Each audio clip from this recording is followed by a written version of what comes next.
Assalamualaikum warahmatullahi wabarakatuh. Semangat. Ya, sebelum mulai pembelajaran hari ini, kita baca bismillah dahulu ya. Bismillahirrahmanirrahim. Assalamualaikum warahmatullahi wabarakatuh. Jumpa lagi dengan Ibu Titi Muhayyaro dalam pelajaran teknologi perkantoran. Ya, teknologi perkantoran adalah salah satu mata pelajaran di 10 OTKP ya, termasuk produktif, jadi kalian harus memperhatikan dengan baik ya. Apa saja yang akan dipelajari dalam teknologi perkantoran dalam semester 1 ini adalah yang pertama, teknologi kantor, otomatisasi perkantoran dan virtual office, kemudian keyboarding, pengolah kata atau Word, pengolah angka atau Excel, kemudian presentasi atau kita akan menggunakan PowerPoint, dan terakhir adalah email. Jadi mudah-mudahan ini nanti semua kalian pelajari dengan baik dan bisa bermanfaat nantinya ya. Kita langsung masuk ke kompetensi dasar pertemuan ke-1, yaitu memahami teknologi perkantoran, otomatisasi perkantoran, dan virtual office. Adapun tujuan pembelajarannya adalah yang pertama, menjelaskan hakikat otomatisasi perkantoran. Kedua, menguraikan manfaat otomatisasi perkantoran. Yang ketiga, kalian nanti akan dapat membedakan jenis-jenis otomatisasi perkantoran.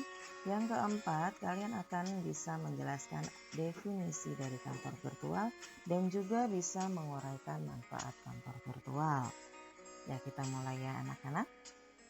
Hakikat otomatisasi kantor. Otomatisasi perkantoran berarti pemulihan fungsi manual peralatan kantor yang banyak menggunakan tenaga manusia kepada fungsi-fungsi otomatis dengan menggunakan peralatan mekanis, khususnya komputer. Otomatisasi kantor tidak bisa dipisahkan dari teknologi perkantoran itu sendiri. Kenapa? Karena otomatisasi merupakan bentuk pengembangan dari teknologi. Dalam hal ini adalah pergeseran dari manual kepada teknologi otomatis. Ya, begitu ya. Jadi kalau otomatisasi kantor ini adalah seluruh kegiatan fungsi dari perkantoran itu yang tadinya manual dialihkan ke secara otomatis, terutama kita menggunakan komputer ya. Penggunaan peralatan ini dapat dikelompokkan sebagai berikut. Yang pertama, mesin kantor dilihat dari tenaga penggeraknya. Ada mesin manual, kemudian ada mesin listrik. Yang berikutnya dilihat dari cara kerja dan komponen mesinnya, yaitu ada mesin mekanik, ada mesin elektronik. Berikutnya ada lagi dilihat dari fungsinya. Ini juga ada bermacam-macam, ada 6. Yang pertama, mesin-mesin untuk mencatat bahan keterangan, misalnya mesin tulis, mesin dikte, kemudian ada untuk menghimpun bahannya, ada pembuka surat, pemotong kertas, dan sebagainya. Kemudian ada untuk mengolah lagi termasuk komputer ya. Ada juga mesin fotokopi untuk menggandakan atau memperbanyak bahan keterangan tersebut. Oke. Otomatisasi perkantoran adalah semua sistem informasi formal dan informal, baik resmi maupun tidak resmi ya, terutama yang berkaitan dengan komunikasi informasi kepada siapa atau dari orang yang berbeda, baik di dalam maupun di luar perusahaan tersebut. Pada dasarnya ada 4 kategori pemakai otomatis kantor ya. Siapa saja mereka? Ini dia. Yang pertama adalah manajer. Kalian tahu dong, manajer adalah orang yang bertanggung jawab mengelola sumber daya perusahaan, terutama sumber daya manusia. Yang kedua, profesional. Yang ketiga, sekretaris ya, biasanya melakukan tugas menangani korespondensi, menjawab telepon, mengatur jadwal dan sebagainya. Yang keempat adalah pegawai administratif atau clerical employee. Ya, ini melaksanakan tugas-tugas sekretaris seperti mengoperasikan mesin, menyusun dokumen, mengirimkan surat, dan sebagainya.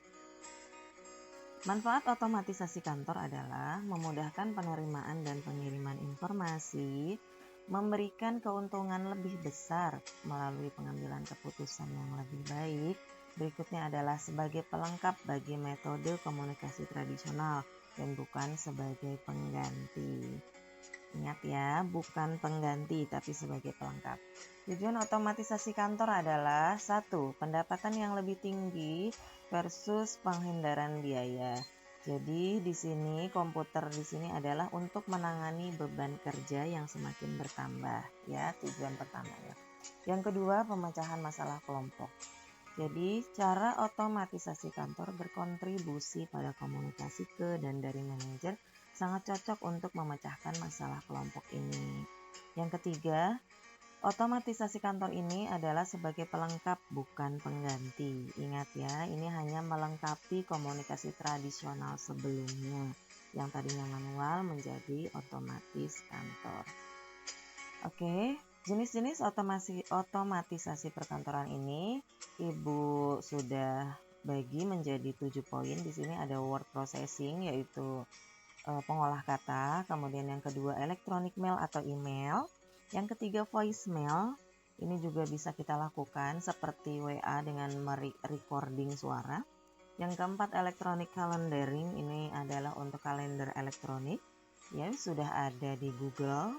Kemudian yang kelima audio conference, yaitu konferensi atau rapat atau pertemuan yang hanya menggunakan audio suara saja. Yang keenam video conference, yaitu rapat atau pertemuan yang melakukan video sebagai medianya. Contohnya video call, kemudian Google Meet yang tadi sudah kita lakukan, kemudian Zoom dan sebagainya. Yang ketujuh adalah facsimile transmission. Ini adalah untuk mengirimkan data menggunakan mesin fax ya. Untuk saat ini bisa dilakukan menggunakan email juga, fax langsung juga boleh. Dan ini mengirimkan dokumen secara langsung ya. Berikutnya adalah mengenai tentang kantor virtual. Apa itu kantor virtual? Kantor virtual atau virtual office adalah pekerjaan yang dapat dikerjakan di lokasi geografis manapun yang terhubung dengan lokasi tetap perusahaan melalui sejenis komunikasi elektronik. Jadi kantor virtual ini kantor yang berada di dunia maya ya. Sebenarnya harus memiliki kantor yang bukan virtual, yang lokasinya juga tetap ada. Kemudian, tapi secara teknis mereka melakukan itu dengan online atau minimal dengan adanya koneksi internet. Selama koneksi internet itu ada, maka kantor virtual ini pun bisa berjalan dengan baik. Ya, paham ya? Contohnya adalah seperti bisnis online, kita membuka toko di rumah secara online. Nah, itu termasuk kantor virtual. Ya, kantor yang perusahaannya ada tapi dilakukan secara online, gitu ya, kantor virtual ya. Oke, manfaatnya apa? Yang pertama adalah lebih fleksibel. Kedua, hemat biaya. Tiga, banyak pilihan pekerjaan, pasti karena nggak hanya sebagai penjual saja, tapi juga sebagai marketingnya, kemudian sebagai pemiliknya, kemudian bisa sebagai yang memberikan distributornya, kemudian bisa konsumennya juga, ya kan? Yang kelima adalah yang keempat, penghasilan tak terbatas. Penghasilan tak terbatas di sini adalah penghasilannya kita bisa melebihi dari yang kita tentukan. Misalnya kita menentukan budget mungkin penghasilan 3 juta, ternyata lebih dari itu. Ya, itulah manfaat dari kantor virtual, penghasilannya tak terbatas. Bisa juga jadi YouTuber, bisa juga jadi dari bisnis online yang kita lakukan, itu juga bisa mendapatkan penghasilan. Yang kelima, banyak mempunyai waktu luang dengan keluarga karena bisa dikerjakan di rumah. Nah, ada manfaatnya, ada juga kerugiannya. Apa saja?